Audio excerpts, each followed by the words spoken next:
Hello guys, আসসালামু আলাইকুম। আশা করি সবাই ভালো আছেন। আমি ভালো আছি। আবারও চলে আসলাম একটা নিউ ভিডিও নিয়ে আপনাদের মাঝে।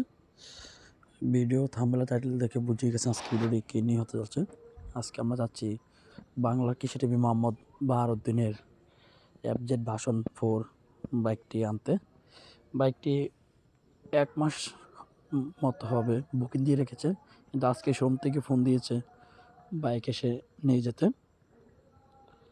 আজকে আমরা বাইক আনতে হাসান মিডিয়া, এনামুল, নাজমা মামা, আমি, শফিকুল, তারই পাশে মোহাম্মদ বাহারউদ্দিন, বাংলা কৃষি টিভি, যে কিনা ফেসবুকের ইনকাম মাত্র 3 মাসের ইনকাম দিয়ে এই বাইকটি আজকে কেনার জন্য বের হয়ে গেছে আমাদের পাগলা গ্রুপ একসাথে।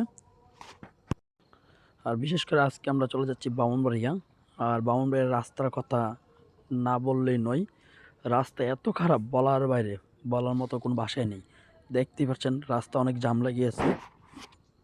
এরই মধ্যে আমরা চলে এসেছি শোরুমের খুব কাছাকাছি, ব্রাহ্মণবাড়িয়া শহরের ভিতরে। এই শোরুমের নাম হলো এসইআই মোটরস ইয়ামাহা শোরুম। এখান থেকে আমরা গাড়িটি নিয়ে থাকবো এফজেড ভার্সন 4। শোরুমের কাছে না আসতে কাছে শোরুমের ম্যানেজার আমাদেরকে রিসিভ করার জন্য চলে এসেছে।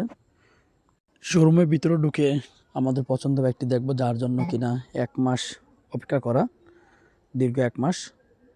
আর বাইকটি আনবক্স করবে বাংলা কৃষি মোহাম্মদ বাহারউদ্দিন। আর আজকের মতো ভিডিও এনেই সমাপ্তি। আবারও দেখাবো অন্য কোনো এক ভিডিওর মাধ্যমে। আল্লাহ হাফেজ।